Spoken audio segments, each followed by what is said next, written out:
आज आम्ही पाणीपुरी बनवत आहे. सो आज आमचा बेत बनलेला की पाणीपुरी बनायचा, कारण की बाहेरची पाणीपुरी ना खूप अनहेल्दी असते, त्यामुळे आम्ही बाहेरची पाणीपुरी खातच नाही आणि बनवत पण नाही. सो अशा प्रकारे आम्ही पाणीपुरी बनवत होतो. सगळी तयारी वगैरे सुरू होती. चिंचेचं पाणी उकळायला ठेवलेलं, सगळेजण तयारी करत होते. तर भाज्या धुव, पोरी काढ, मिक्सरमध्ये ग्राइंड कर.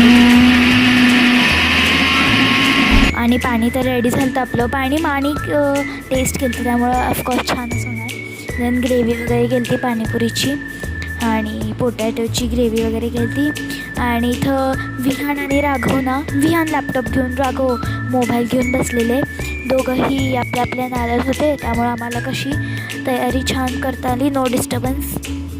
आणि देन बटाटे वगैरे ना उकडवायला घातलेले कुकरमध्ये आम्ही. छान ते उकडल्यावर स्मॅश करायची. तुला विहान पाणीपुरी बघा काय आवडते? बोलतोय. कुणाच्या हातची पाणीपुरी आवडते? आत्तूची? माझी नाही आवडत.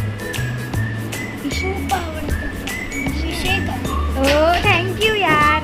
नाही परत. देन इथं आम्ही अजून एक व्हिडिओ बनवत होतो की श्रीकाका मला विचारणार मीरा पाणीपुरी, आणि मी बी लाईक येस श्रीकाका ऑफकोर्स. देन तयारी वगैरे दाखवणार.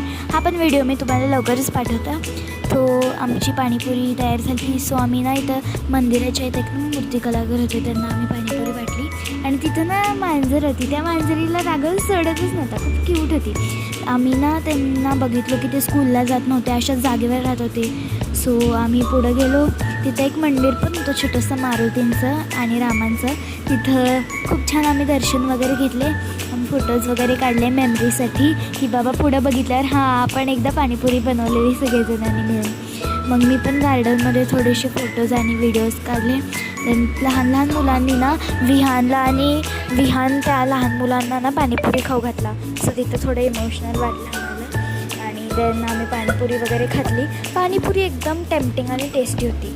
So that's it. बाय.